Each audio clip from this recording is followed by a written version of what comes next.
En la Buena Misa de hoy nos encontramos con Diego, Miguel, Sabino. Por primera vez nos acompaña Lorena. Hola Lorena, ¿cómo estás? Hola, muy buenas. Bien, con un poco de nervios, pero muy bien, muy contenta. Bueno, pues nos alegramos de que nos acompañes. Vamos a estar tratando un tema de gran envergadura, creo yo, que es la resurrección de Jesús y por ende de los seres humanos también.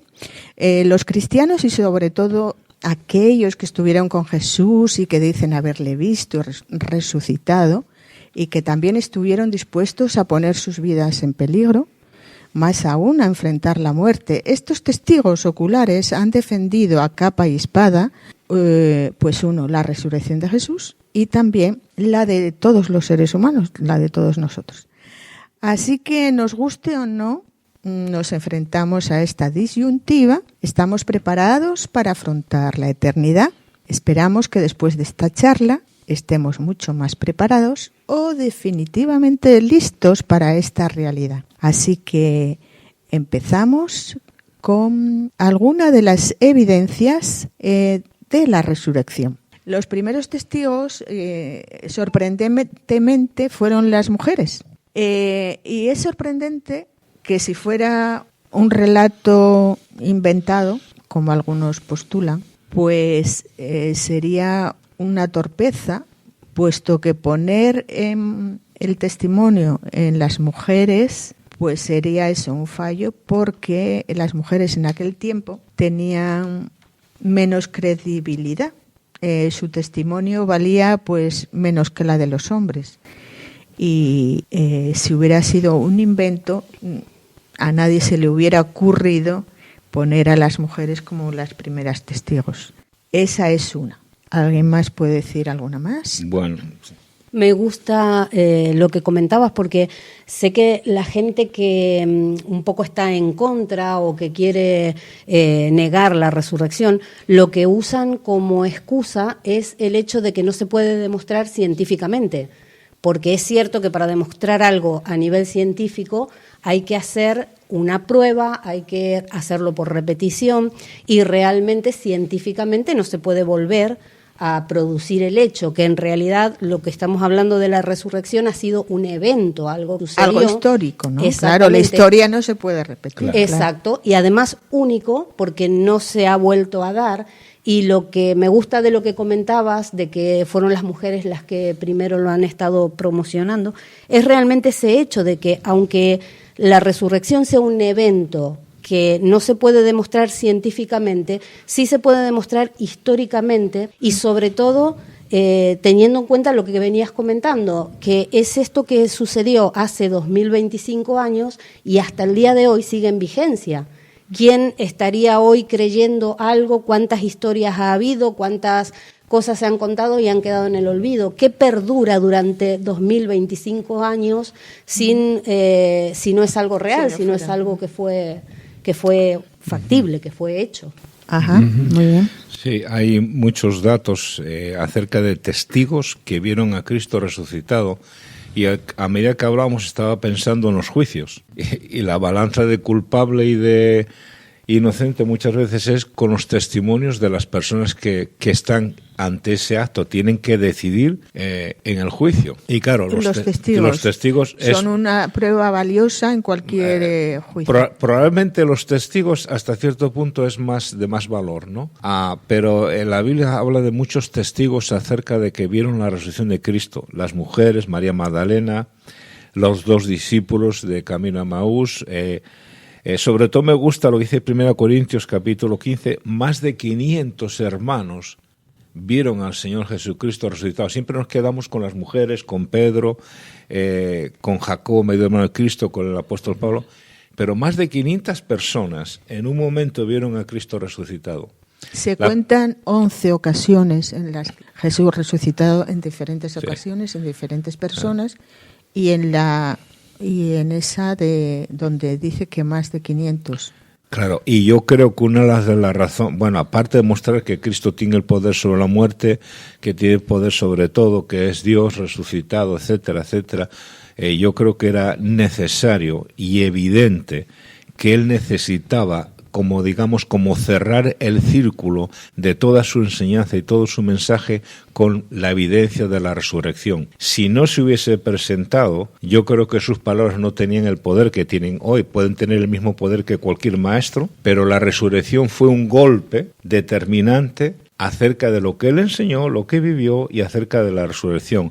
Por eso es que ahora podemos entender en la historia que los cristianos de aquella época morían por el nombre de Cristo, porque nadie va a seguir una mentira. Entonces, la resurrección es la piedra angular del Evangelio del Señor Jesucristo. Entonces, los testigos sí es muy importante. Sí, bueno, es lo que tú estás comentando, ¿no? El apóstol Pablo lo dejó muy claro, ¿no? Si Cristo no resucitó, pues entonces vana es nuestra fe. Pero la prueba de los testigos, yo creo que esa es la piedra de, ¿cómo se dice? La piedra en el zapato de los que quieren argumentar que la resurrección fue una farsa. Uh-huh. Se encuentran con la gran prueba de los muchos testigos que hubo de que Cristo había resucitado. Yo creo que el cristianismo, la base del cristianismo es la resurrección de Cristo. Exactamente. Las otras religiones es cierta filosofía que puede estar mejor o puede estar peor. Pero como tú dijiste, si no se hubiera resucitado, mal asunto. Yo creo que ¿quién hubiera testificado? Después de ver cómo acabó el asunto en la crucifixión, después de que Pedro lo negara, ¿quién se hubiese atrevido a testificar de su resurrección si no lo hubiera visto? O sea, ¿quién se hubiese jugado la vida si Cristo no se le hubiera aparecido o una persona de máxima confianza le hubiera relatado la aparición? ¿Quién se hubiese atrevido a pagar el precio de la cruz o de muerte y testificar una mentira de que no hubiera resucitado? Sin embargo, aparte de la gran comisión que fue dada posterior a la resurrección, ¿qué hubieran dicho? ¿Se hubieran escondido, hubieran huido cualquiera de ellos, si no fuera que hubieran vuelto a ver en vida al maestro y que les encargase la gran comisión? Claro, es que a los mismos seguidores de Jesús no fueron crédulos, les costó. Fue cuando lo vieron que realmente dijeron, anda, pero si es verdad, o sea, si resucitó, si está vivo, pero si había muerto, llevaba 3 días enterrado y ahora lo vemos. Porque les costó creerlo hasta que lo vieron. Lo habían abandonado, estaban acobardados, estaban con miedo, porque habían visto a su maestro crucificado y dirían, ahora vienen a por nosotros y nos va a tocar lo mismo. Estaban verdaderamente aterrados. Y solo ver a Jesús resucitado les dio esa inyección de valor, ese poder y, como dice Diego, estuvieron dispuestos a correr muchos riesgos. Uh-huh. Y bueno, y gracias a eso perdura lo que hablamos, más de 2000 años el cristianismo. Sí, es cierto lo que dices de que ellos no lo entendieron, porque él lo anunció en varios pasajes y versículos bíblicos de su resurrección al tercer día, sin tener que ir a las antiguas escrituras, sino él en persona, pero ellos no lo entendieron que iba a ocurrir. Si no, alguno de ellos hubiera relatado que lo estaba esperando. Nadie lo esperaba. Uh-huh. Habían dado todo por perdido. Uh-huh. El impacto de la resurrección fue tan grande que hasta la misma familia de Jesús lo sintió. Porque antes de la resurrección, cuando él predicaba, lo querían ir a buscar porque decían se ha vuelto loco. Uh-huh. Sin embargo, después de la resurrección, vemos a Santiago, que pasa a ser uno de los líderes más importantes de la iglesia, y hasta qué punto fue transformado. O sea, eso es otro de las evidencias de cómo transformaba vidas, y lo bueno es que lo sigue haciendo hasta el día de hoy. O sea, le pasó a los discípulos que estaban con él, que no entendieron cuando él hablaba, pero lo vieron cuando resucitó, le pasó a su familia, y hoy sigue pasando, gracias a Dios, a todo aquel que quiere creer y que se acerca. A muchísimos. Podemos pensar en todas los millones de personas en 20 siglos que siguieron esta fe y esta convicción y esta esperanza, porque lo que significa que Jesús resucitó es que nosotros también vamos a resucitar. A todos aquellos que creen en Él como su Salvador, les ha prometido que van a estar con él, que como le dijo puede estar bien traído, ¿no? Cuando al ladrón que fue crucificado a su lado, y le dijo, Señor, acuérdate de mí, y Jesús le dijo, de cierto te digo que hoy estarás conmigo en el paraíso. Sí. Eso es no para todo el mundo, aunque Jesús murió por todo el mundo, tenemos que dar un paso de fe, acercarnos a Jesús, decirle, Jesús, yo quiero que tú me salves, yo quiero que tú me perdones, creo en tu sacrificio. Sí, es cierto, y creo que el problema que tienen, o quizás hemos tenido nosotros, para creer es el problema que tuvo Tomás. Me encanta que ese relato esté recogido en el Evangelio, sí, ¿no? Porque Tomás era un incrédulo, ¿no? Pero, claro, él comprobó ya físicamente que Jesús en verdad había resucitado, que era él. Y eso le hizo cambiar de opinión, ¿no? Es que tuvo que ser impactante, porque yo creo que, las personas no seguimos a cualquier cosa que ponga en riesgo nuestra vida. Eso está súper claro.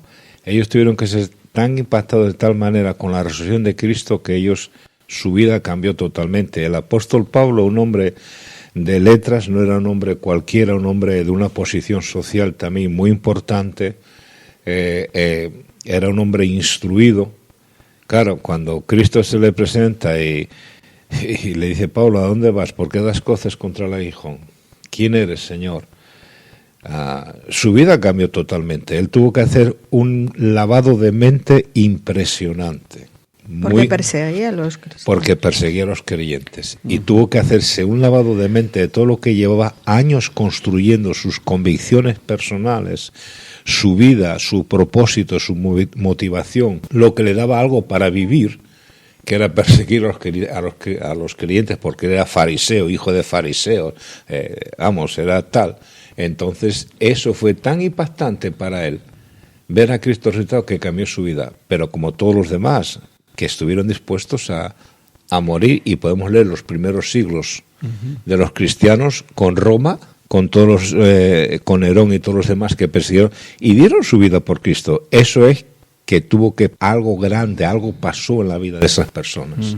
Sí, yo creo que es así, también por el tema de la incredulidad que les provocó la crucifixión. Aun habiéndolo avisado él, aun estando reflejado en las Escrituras, el impacto fue tan grande de ver a una persona que resucitaba muerto, que sanaba, que hacía milagros por cualquier lugar, pasar por lo que pasó sin hacer nada. Yo creo que es algo que ellos no entendieron, no asimilaron, y no digo que llegaran a decirlo, entonces no era a quien esperábamos, pero sí que se quedaron en un shock tan grande que los dejó patas para arriba, los dejó inutilizados. Sin embargo, como decía Sabino, si no hubiera ocurrido, ¿qué les hubiera, y como hablábamos anteriormente, qué les hubiera hecho ese cambio de andar escondidos, andar incrédulos y tal, a dar el paso de jugarse la vida y predicar esa verdad que ocurrió? No, y además que lo dejaron todo. Y yo quiero hacer un énfasis en lo que dijo Diego. Diego dijo que Jesús había predicho su resurrección, que lo estaba hablando, que era público, no era público notorio de que lo estaba hablando. Y cuando vieron qué pasó... Pero bueno, eso que les costó. Claro. Y el ejemplo de Tomás es el ejemplo de que Tomás dijo, si no lo veo, si no meto los dedos en sus llagas de las manos, si no meto mi mano en su costado, no creeré. Y Jesús se le presentó, a ver, Tomás, venga, vente a tocar. Porque otra cosa que vemos ahí es que, porque algunos dicen que si era en el espíritu y tal, no, era el cuerpo resucitado. Tomás tocó materia, tocó al Señor, tocó su cuerpo, y era un cuerpo resucitado, no era un espíritu, porque es alguna de las cosas que también se dice por ahí, ¿no?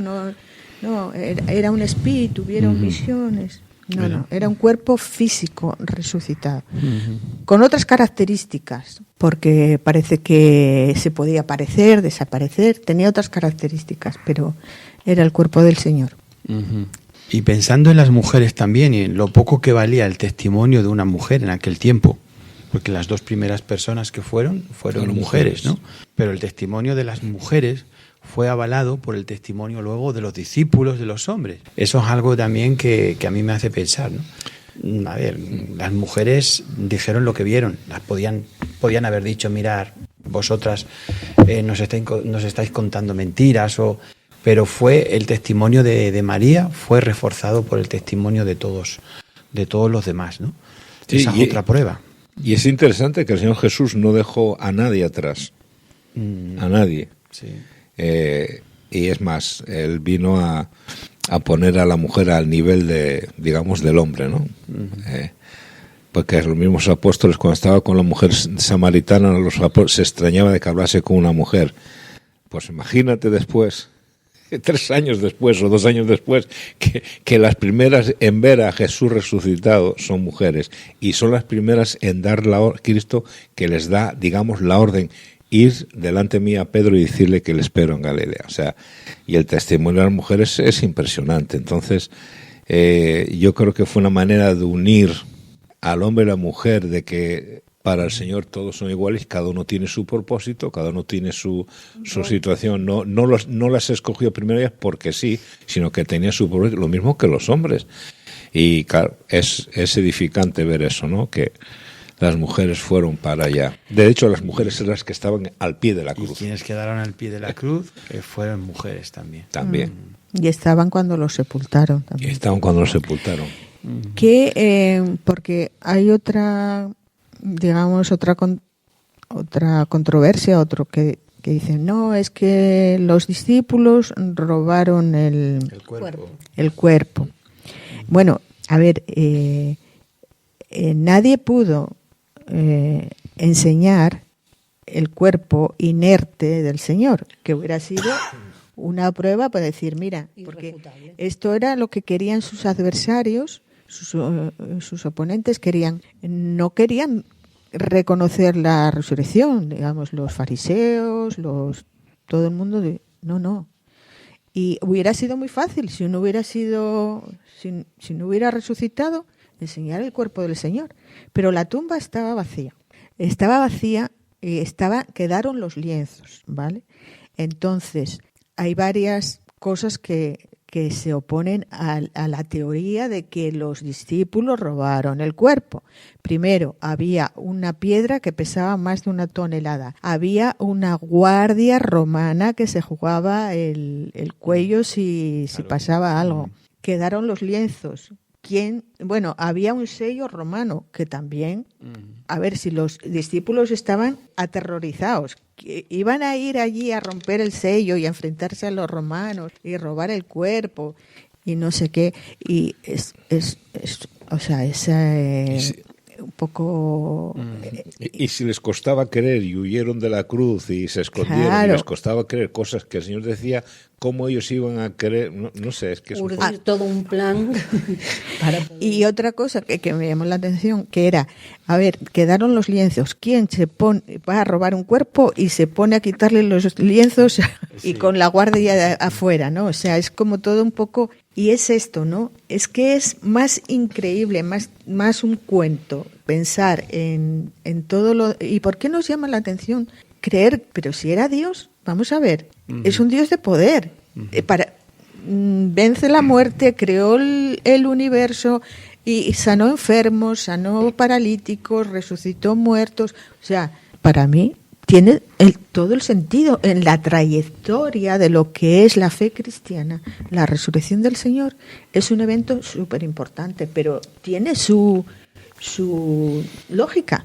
De hecho, hoy día que se usa tanto el término de influencers, si hay alguien que ha sido de influencia hasta el día de hoy en todo el mundo y en toda cultura es Jesucristo. Porque ya sea que seas partidario o que seas detractor, pero hasta el día de hoy, 2025 años después, seguimos hablando de él. O sea que si ha habido un influencer en la historia, ese es él.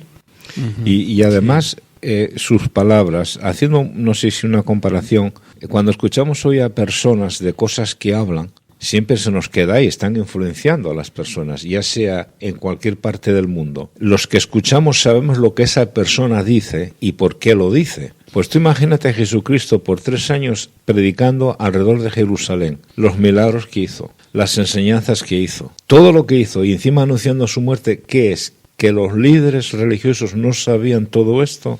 no sabían lo que iba a pasar. Si comparándolo con lo que sabemos hoy, que tenemos información y sabemos lo que está pasando allí, pues Jesús, que se movió en un radio de pocos kilómetros haciendo lo que hacía, esta gente sabía todo lo que estaba diciendo y hablando. De hecho, el sumo sacerdote dijo, nos conviene que un hombre muera por todo el pueblo. No estaba pensando en lo que Jesús estaba enseñando, no estaba pensando en los milagros de Jesús, porque Jesús hizo milagros para demostrar que Él era Dios, que tenía poder sobre la naturaleza, poder sobre la muerte y poder sobre los demonios y poder sobre las enfermedades. Hizo todo ese tipo de milagros. Y la gente lo sabía, que son un radio de pocos kilómetros. Pero, sin embargo, el mensaje real no caló, como hasta cierto punto no está calando ahora. Y es porque la gente, pues, es como es, no sé cómo explicarlo, y no tienen esa manera, que no quieren investigar ni pensar de verdad. ¿Es verdad esto? ¿De verdad Jesús era un loco, un mentiroso, o era el Hijo de Dios? Un día, oyendo a un rabino hablar, él decía que ellos sabían quién era el Mesías. Ellos sabían que él era el Mesías. Y el único motivo por el cual no lo reconocieron era porque no era fariseo. Posteriormente, la historia de los judíos hablaba de 3 o 4 mesías reconocidos por ellos, pero uno reconocido por fariseos, otro reconocido por seduceos, otro por diferentes sectas judías. Pero únicamente el motivo que decía era que si hubiera sido fariseo, lo hubieran reconocido. Fíjate. Sí. Si es de la misma religión o el mismo partido, vamos, tiene puertas abiertas. Claro. Pero cuando era de la misma religión o el mismo partido, pues, ¿qué va? Aunque él demostrase lo que demostrase. Sí. Claro, el exclusivismo, ¿no? El elitismo de los religiosos les impidió reconocer quién era Jesús, ¿no? De todas maneras, yo creo que todas estas teorías que se han levantado a lo largo del tiempo, porque son teorías, ninguna de ellas ha prosperado. Todas han sido echadas por tierra. Y Jesucristo es Dios y sigue siendo el personaje más influyente de la historia. Y creo que eso a mí me emociona realmente. Muy bien, ¿y esto qué implicaciones tiene para nosotros? Para mí las implicaciones parten en la muerte, lo que conllevó la muerte de Cristo, y lo resume muy bien en el Evangelio. En San Juan 20:11 pone: María había permanecido fuera, junto al sepulcro, estaba llorando. Al inclinarse para mirar dentro, vio a 2 ángeles con vestiduras blancas y sentados en el lugar donde había estado el cuerpo de Jesús, uno a la cabecera y el otro a los pies. Y le preguntaron: Mujer, ¿por qué lloras? Y María respondió: porque me han llevado a mi Señor y no sé dónde lo han puesto. Yo leyendo esto veía una mujer que no estaba llorando de pena, de tristeza, una circunstancia. Yo veo a una mujer desesperada. Una mujer que había puesto su vida sobre roca firme, sobre Jesucristo. Pero esa roca había sido movida, ocurrió todo el tema de la pasión, desaparece el cuerpo y ella se encuentra peor que antes de conocer a Cristo. Porque ¿dónde había puesto la esperanza esa mujer? La esperanza pero yo veo también amor. Sí, claro. La esperanza de su vida, de su salvación, de todo, lo había puesto en esa persona. Esa persona desaparece y se encuentra que sobre qué está ella parada, como dicen muchos los argentinos. Sobre dónde estás parada. En ese momento ella estaba totalmente perdida. La implicación de la resurrección que veo yo es que si no hubiera ocurrido, el vacío del hombre hubiera sido muchísimo mayor que el que ya tenía antes de que hubiera venido, ¿no? No existiría la Gran Comisión, no existiría... sería como ir a juicio, estaríamos a la deriva, ¿no? Y estaríamos perdidos, porque sería como ir a juicio con un abogado sin titulación, sin ser colegiado, o sea, la figura del Paracleto hubiera desaparecido. Entonces nos hubiéramos comido la pena completa. Claro. Hubiéramos sido todos condenados. Nadie hubiera pagado el precio, como venía siendo anunciado desde el principio, y si nadie hubiera pagado el precio, que hubiera sido de todos nosotros. Claro. Y otra implicación es que la resurrección es a día de hoy. O sea, Cristo nos ha resucitado a todos nosotros. Nos ha sacado de muerte y nos ha llevado a vida. Yo veo que Cristo está vivo en que sigue haciendo la especialidad suya, que eran los milagros, resucitándonos cada día, cada uno que quiere salir de muerte e ir a vida, a día de hoy, como decían antes, en el 2025 lo sigue haciendo, lo sigue resucitando. A mí me sacó de una muerte en vida a una vida viva en Él. Eso no fue una emoción, eso es una realidad que vivo en mi vida a diario. Y a colación de las circunstancias, de la situación actual, en las fechas en las que vivimos, yo hablaría con toda esa gente que va detrás de una imagen de un Cristo sacrificado, un Cristo muerto, pero no en el hecho del sacrificio, que fue real, sino en el hecho del sufrimiento. O sea, es como que adoran una imagen de una persona que ha perdido, no adoran al Cristo resucitado y vivo. Bueno, creo que el Papa dijo que, ¿cómo era? Que Jesús había sido derrotado en la cruz, ¿no lo dijo un Papa, Sabino? Pues no lo sé. Sí, lo dijiste tú. Bueno, pues lo había... pues sería que lo leí. Idea, ¿no? Sí, esa es la idea, pero bueno. Y unas cosas que me quedo es lo que dijo antes Miguel, que si Cristo no hubiese resucitado, mi fe es vana. No solamente eso, sino que yo no viviría el cristianismo. No me interesa. No me interesa leer la Biblia, no me interesa venir a la iglesia, no me interesa nada. Porque la clave o la meta es que Cristo resucitó. Y que nosotros vamos a tener vida después de la muerte. Claro, y es ¿no? así como me siento, así es como me siento. Si Cristo no resucitó, yo lo tengo claro, es que es absurdo toda la vida. No existe, si Cristo no resucitó, porque dice, como dice que Cristo es la garantía de mi resurrección. Es la garantía de mi resurrección, lo dice 1 Corintios 15:20 y Tesalonicenses y algunos pasajes más. No hubiese cristianismo, es que es imposible. Claro. Yo me siento así interiormente, nunca viviría el cristianismo. Yo creo que la conclusión que ha sacado Diego es la conclusión que Pablo saca. Merece la pena que leamos el texto de 1 Corintios 15, que dice, porque si los muertos no resucitan, tampoco Cristo resucitó. Y si Cristo no resucitó, vana vuestra fe no sirve de nada. Y vosotros, sigue diciendo, todavía estáis en vuestros pecados, ¿no? Y el versículo 18 y 19 a mí me encantan. Dice así el 18, además también los que murieron en Cristo están perdidos. Y luego dice el apóstol, si todo cuanto esperamos en Cristo se limita a esta vida, somos los más dignos de lástima de todos los seres humanos. ¿Por qué esperar solo aquí en este mundo lo mejor de lo mejor? Si Jesús resucitó y tiene mucho, mucho más para nosotros, no sabemos dónde, pero Jesús resucitó, ¿no? Claro. Me encantan estos versículos. Sí, la verdad que sí. Esta es, yo creo que la gran implicación es que es esto. Si Jesús resucitó, nosotros vamos a resucitar, como decimos, ¿no? Los que creen en Él. Y esta es la gran propuesta del cristianismo, y es vida después de la muerte, vida eterna con Dios, donde no va a haber sufrimiento, ni llanto, ni dolor. Ni lágrimas, ni pecado, ni nada. Y esa es una gran esperanza, porque aquí vivimos 70, 80, los más longevos, pero la muerte nos va a llegar a todos sí o sí. Y tenemos que determinar ahora qué hacemos con Jesús.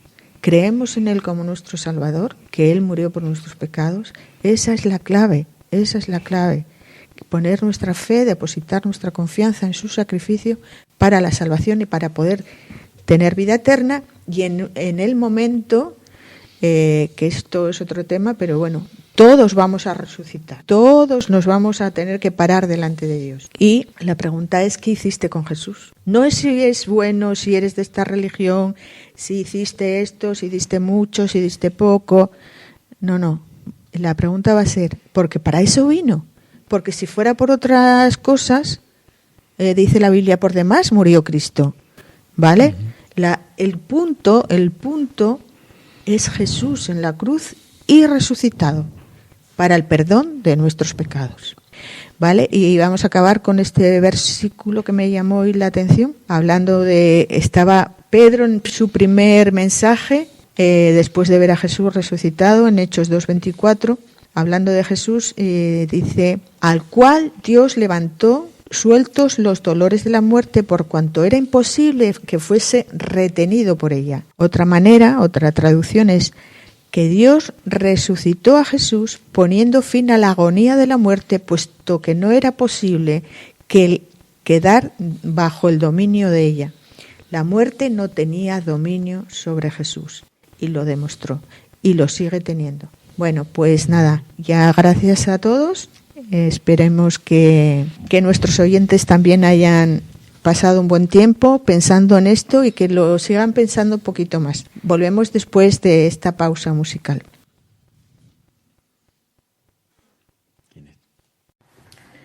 Dios ha puesto eternidad en el corazón del hombre. Supongo que por eso, en la mayoría de las culturas y religiones piensan en una vida después de la muerte.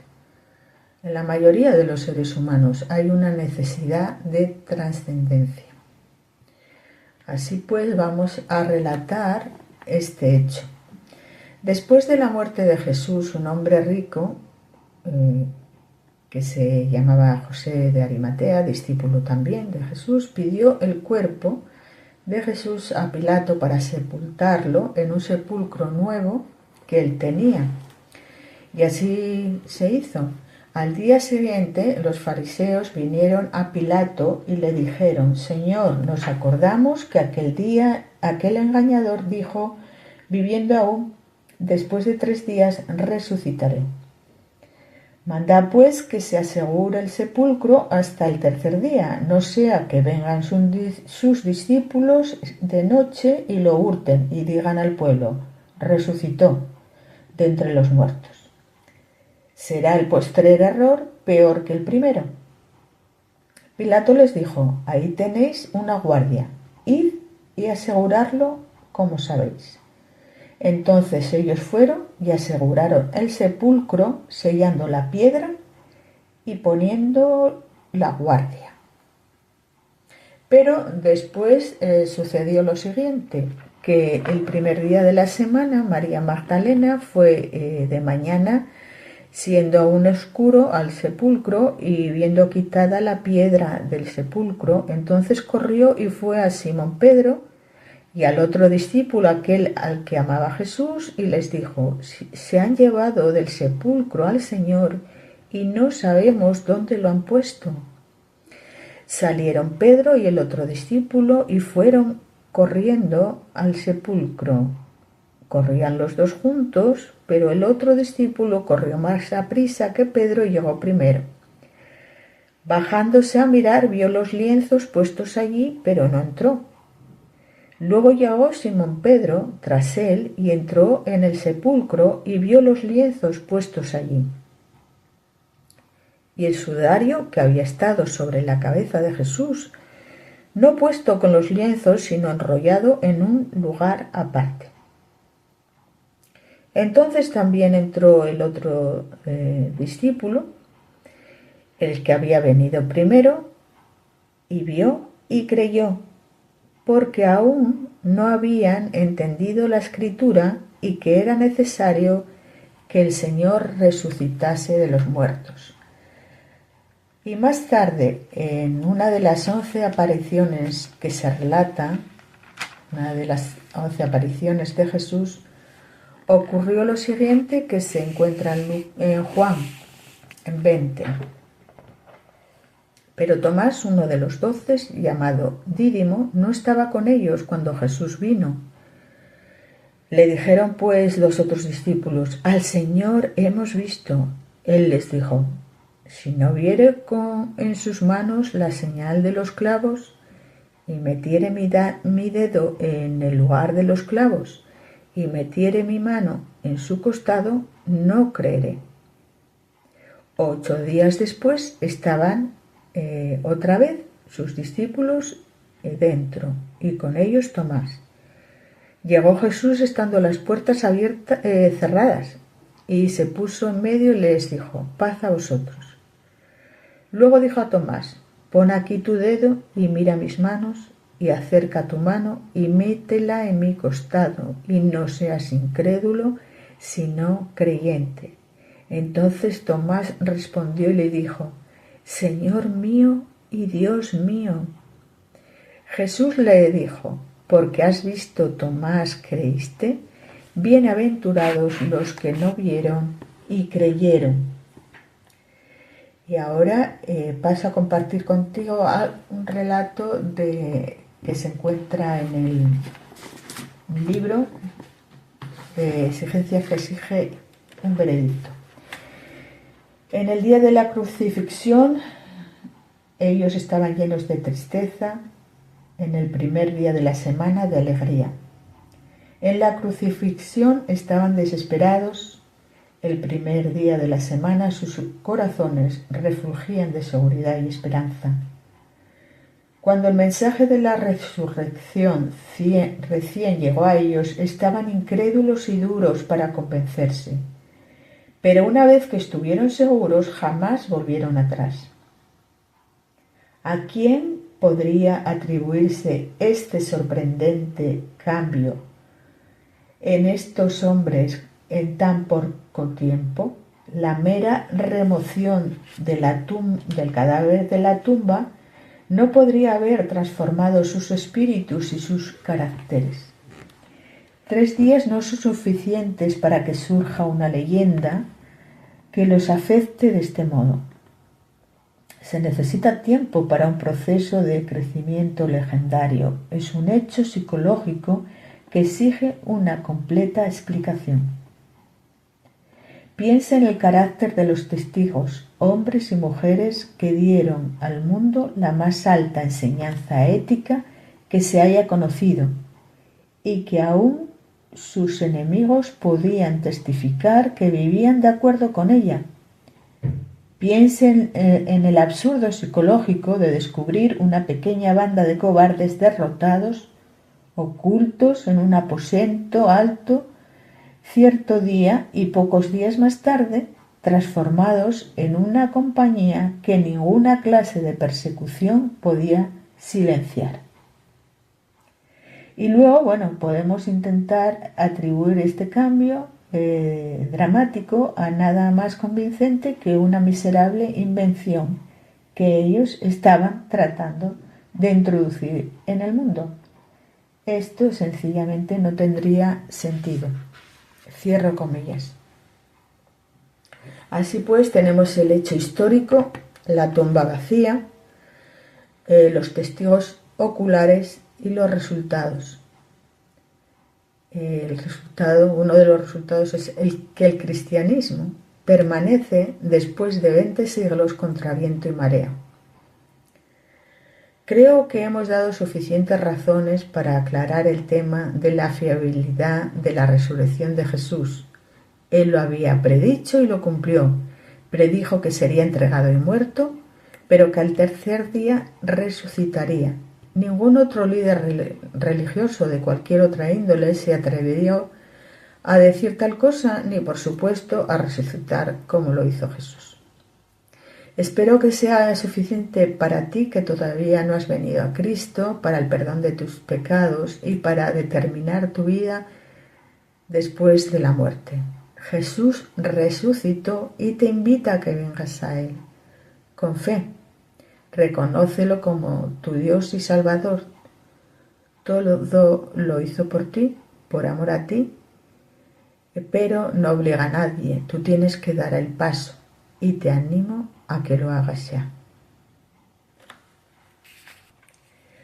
Porque si confesares con tu boca a Jesús como Señor y crees en tu corazón que Dios le resucitó de los muertos, serás salvo. Romanos 10:9.